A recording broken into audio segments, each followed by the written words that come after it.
Dalam hidup ini, kita membutuhkan yang namanya materi, baik itu barang ataupun uang.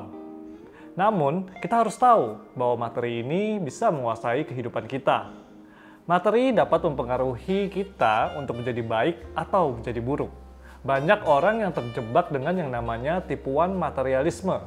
Tipuan materialisme adalah suatu kebohongan bahwa hal-hal materi dapat memberikan kebahagiaan, keamanan, popularitas atau status, dan makna hidup. Apa sajakah ciri-ciri orang materialisme dan bagaimana supaya kita bisa bebas dari yang namanya tipuan materialisme? Welcome to Creator's Mind.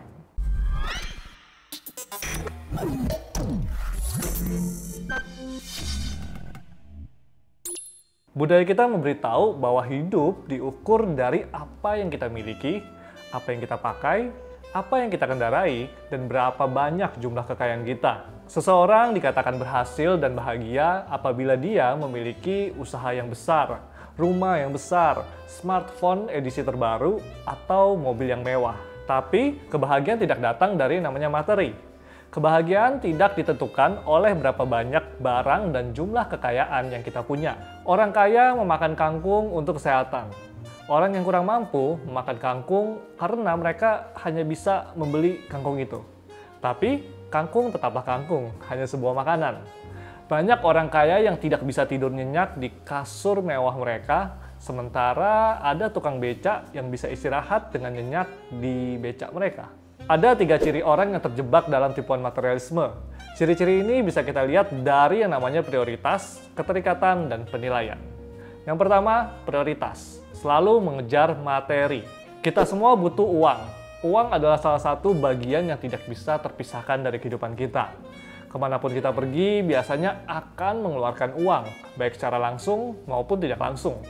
Bensin, transportasi, makanan, minuman, jajanan, atau mungkin belanja misalnya. Jadi, wajar sekali kalau kita sering memikirkan uang. Kita memikirkan bagaimana mendapatkannya, menyimpannya, menambahkannya, dan lain-lainnya. Tapi masalahnya, kalau uang sudah mulai mengorbankan kesehatan, nama baik, serta hubungan dengan keluarga dan orang-orang yang kita sayangi, maka uang sudah menjadi prioritas kita. Kalau sampai kita mengejar uang dengan menghalalkan segala cara sehingga merugikan diri sendiri dan orang lain, maka prioritas kita sudah bergeser. Yang kedua, kita bisa lihat ciri-cirinya dari yang namanya keterikatan. Keterikatan dengan barang-barang yang kita miliki. Kita dikatakan terikat ketika kita tidak siap untuk kehilangan barang-barang yang kita miliki dan memiliki respon negatif yang berlebihan saat itu terjadi. Contohnya, ketika mobil kita ditabrak dan hal tersebut membuat kita emosi berlebihan sampai memecahkan kaca mobil atau melukai orang lain. Kemudian, kalau sampai kita melindungi tas branded saat kehujanan daripada kepala kita sendiri, itu juga sama, kita sudah terikat. Ciri yang ketiga bisa dilihat dari yang namanya penilaian, mengukur seseorang dari apa yang digunakannya. Bagaimana kita melihat seseorang? Apa kesan pertama yang muncul di pikiran kita saat berkenalan dengan orang? Apakah pola pikirnya, topik pembicaraannya, atau pakaian, tas, dan sepatunya? Kalau ada yang pakai barang branded, kita langsung mau berteman dengannya atau berkencan dengannya.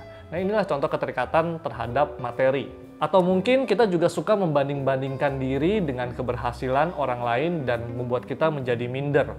Sangatlah baik jika kita meresponi iri hati tersebut sebagai motivasi untuk memacu kita di dalam bidang kita. Tapi, jika kita menjadi iri hati dan tidak senang dengan orang tersebut sampai membicarakan yang tidak baik atau membuat kita menjadi rendah diri, stres, dan depresi, maka penilaian kita sangatlah salah. Tipuan materialisme akan membuat seseorang menjadi serakah dan jahat. Saat materi menjadi prioritas kita bisa menghalalkan segala cara, bahkan kalau itu mengorbankan hubungan dengan keluarga dan sesama. Itu juga mengorbankan kesehatan dan juga nama baik kita. Kita berjudi, kita memalsukan barang, kita menggelapkan uang, atau menjual barang-barang yang ilegal.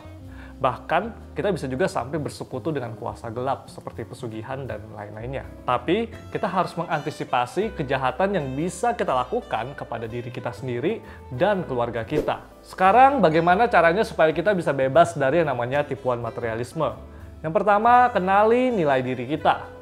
Pada zaman sekarang, nilai seseorang suka sekali dinilai oleh banyaknya uang yang mereka punya. Kita menyebut seseorang berhasil ketika orang tersebut memiliki rumah yang banyak, mobil yang banyak, gaya hidup yang glamor, barang-barang branded, atau mungkin makanan di restoran mahal, atau apapun itu yang mewah. Nah, hal ini tentunya membuat manusia menjadi seseorang yang munafik. Dunia ini kan suka tipu-tipu. Kita bisa menutupi kekurangan kita dengan berpenampilan mewah, padahal tagihan kartu kredit menumpuk. Mengikuti gaya hidup seperti ini sama seperti seekor hamster yang terus berlari dalam roda. Lama-kelamaan kita pasti akan menjadi kelelahan. Jangan ikuti cara pandang dunia seperti itu.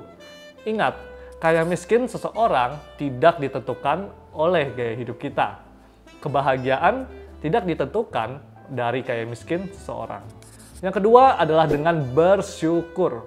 Banyak orang yang punya karunia memiliki, tapi mereka tidak punya karunia untuk menikmatinya. Kita sudah memiliki apa yang ada di depan kita, tapi kita masih mengkhawatirkan banyak hal. Fokuskan pikiran kita pada hal-hal yang telah kita miliki di saat ini, dan belajarlah untuk mensyukurinya. Fokus pada porsi dan berkat yang telah ditetapkan bagi kita, dan nikmatilah apa yang ada pada kita. Yang terakhir, yang ketiga adalah dengan memberi. Kenapa kita harus memberi? Karena memberi membiasakan kita untuk memiliki sikap hati yang tidak terikat pada materi. Saat membantu orang lain yang berkekurangan, justru kita sedang mengingatkan diri kita sendiri bahwa segala harta, materi, dan uang kita bukanlah segalanya. Kebahagiaan sebenarnya justru datang ketika kita mau berbagi dengan orang lain. Kebahagiaan ada bukan untuk kita simpan sendiri. Kebahagiaan akan lebih indah ketika dirasakan bersama orang lain. Praktekkan itu dan kalian akan merasakannya sendiri. Hati-hati terhadap tipuan materialisme. Kenali diri sendiri, tetap bersyukur, dan belajarlah untuk memberi. Semoga apa yang saya bagikan bisa membantu kita untuk lebih bijak dalam menyikapi materi, sehingga kita semua bisa bebas dari yang namanya tipuan materialisme, dan kita pun bisa menjadi pribadi yang lebih positif, kreatif, dan produktif. Selamat mencoba!